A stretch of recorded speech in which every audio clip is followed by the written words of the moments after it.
Yellen, what was Yellen's prior job? What was her job before her current job? She was chairman of the Fed, right? Chairman of the Fed, right? So here's what happened with Yellen, and then we'll go into what Powell said. If you want to go to page 7, Janet Yellen. She also got $1 million from Melvin Capital, by the way, to make sure that GME didn't bankrupt them, but that's a whole different thing. So let me read this story. Where's that was a consulting fee. Leave me alone. Page 7 or 6? Let me see. Janet Yellen says page 7, but I don't see it on page 7. Where is Janet Yellen's story, Kai? Oh, let me see here. I don't see it on 7. 6, right here. Okay, but it says 7 on the paper, just so you know that, Kai. Is it on page 9 with bad haircuts? There we go. Okay, 6. So Janet Yellen to take extraordinary measures to prevent U.S. from debt default. This is a Newsweek story. Treasury Secretary Janet Yellen says she will take extraordinary measure to prevent the U.S. from a default on a national debt unless Congress acts to suspend or increase the debt limit. She warned congressional leaders in a letter Friday. In a letter to House Speaker Nancy Pelosi, Yellen put lawmakers on notice that the Treasury Department will end at the end of July, suspend the sale of bonds, the avenue by which the U.S. finances its debt obligations. For 2 years, the debt limits have been suspended. Currently, the debt bound by the limits is $28.4 trillion. The debt default has never been permitted by the government. White House Secretary Jen Psaki told reporters Friday, saying the possibility would be a catastrophic event. Yellen said a default would cause irreplaceable harm to the U.S. economy and the livelihoods of all Americans. Tom, what's your thoughts on this? This is a cut and paste headline that every 3 years shows up, and then they just raise the ceiling. And they sit there and they debate it, and then nobody wants to be the first person to the floor of the Congress. Remember, Congress is the purse, Senate is the approval, and nobody wants to be the one that raises it. You remember this? Mm-hmm. So I think this is right on time. Every 3 years, they have to act responsible, and they're telling they're freaking out average Americans saying default. Oh my gosh, what's going on here? And then they're just going to take a stroke of the pen and they're going to raise the ceiling. We could go back and Google this 3 years ago and you'll find similar headlines. And nobody wants to, Mitch McConnell didn't want to be the guy that authorized it because he didn't want to get pinned. You raise the debt. You raise the debt because there's always an election coming. When Nixon took us off the gold standard, Tom, he had one famous quote, and it's, "We're all Keynesians now." We're all Keynesians now, dude. What? That's the Hal Holbrook quote from the original Wall Street movie. I haven't seen things this bad since that bastard Nixon took us off the gold standard. There you go. Do you remember that? We're all Keynesians, man. So, dude, this is like the fiat currency that we're working off of right now. It's so disappointing, man. Because what did we just get for the stimulus to bail out? How much money does it cost to run our country right now? They can't run it on $5 trillion. They can't run it on $8 trillion, but it's okay. Let's raise the debt limit, because if we give them $10 trillion of our money, guys, they'll get it. They'll nail it at $10 trillion. I'm sure they'll be responsible on this next batch of stimulus, QE 55, whatever it is, quantitative easing forever. They took all the money. They shut us down. They took all our money, and they gave it to all their buddies. And now they're saying, I don't know what happened to all the money, guys. We're going to default. You got to give us some more of your money. Otherwise, it's going to be catastrophic. Man, oh, man, I got to tell you, man, we are entering the Sherwood Forest phase of the American economy. We are just getting ripped off by the people that are supposed to be protecting Kai, can you pull us. up the Powell story? Pull up the Powell story, because these two go together. So here's Powell. Fed's Powell feels heat from all sides as inflation spikes. Both the Fed and Biden administration have paid rapid price increasing or being stoked by temporary factors. What was a comment that he made? So this is Politico using the word spikes. Powell warned lawmakers on Wednesday that inflation is likely to remain high for months before cooling down in the wake of hotter than expected price increases in May and June, but he reassured them that the central bank was on top of it. Okay, guys, I just want to make sure, don't worry about it. He's on top of it. Everything's going to be all right. He's reassuring the rest of us. So how bad? Right now we got 5.4%. What number you think it'll peak at? I believe that we have a 10 to 15% inflation year in progress. A 10 to 15%. So damn straight. You think they'll announce 10 or 15%? No, hell no. It's just like labor statistics. They're going to be manipulated.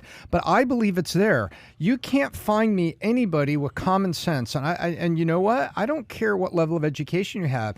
Don't underestimate the man on the street. The average American, educated or not, you know, like college educated, whatever it is, they understand it. They see what's going on. Rents are going up because they're tied to housing prices. Housing is going up because it's tied, new housing. They just got to walk around a supermarket, Tom. Have you walked around a supermarket? Hang on. Yeah. Now let's go to the two necessary parts of the supermarket, right?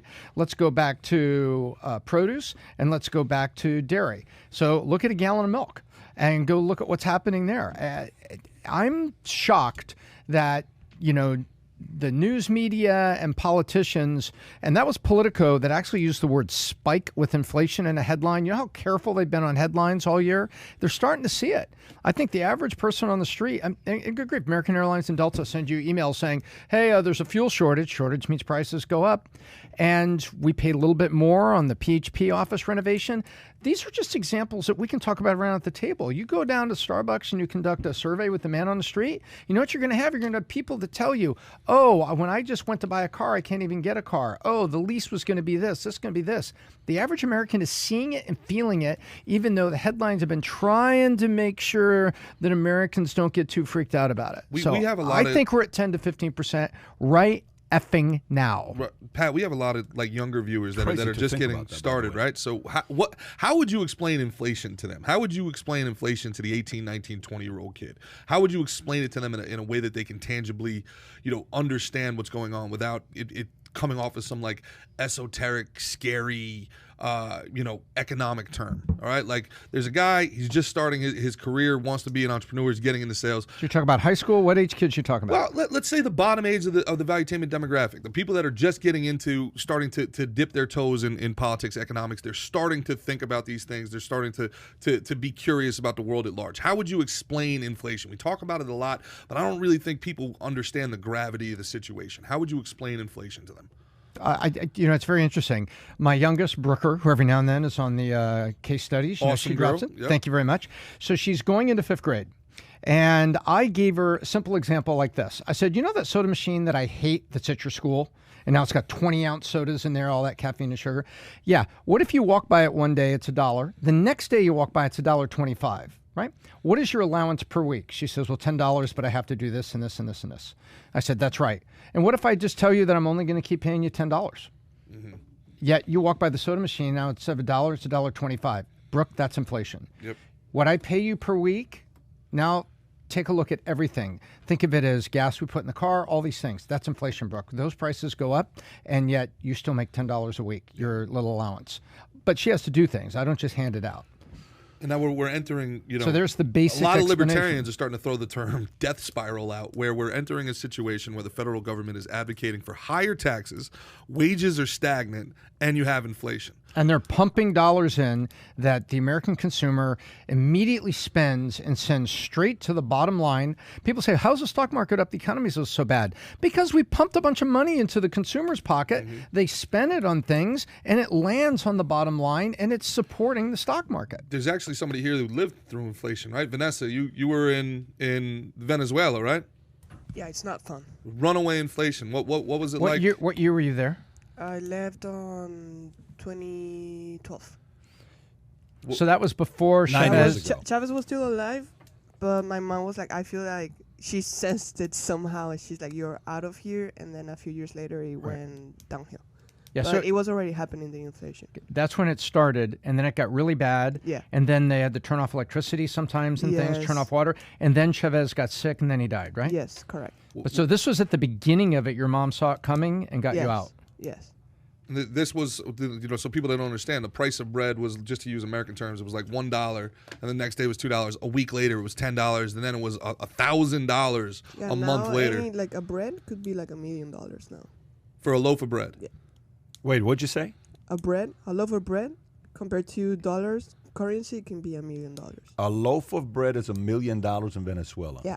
Do you know the conversion? US $1, Venezuela? It goes up so fast that I stopped care anymore. Yeah, that's wow. That's society. That's the end of society. Why would anybody ever play by society's rules at that point? Then it just becomes survival of the fittest. You go back to feudal warlords. But the biggest thing where I'm happy about is the following. Let me tell you what I'm happy about, and not happy about, but I'm glad it's predictable. Anything that's unpredictable is quite scary.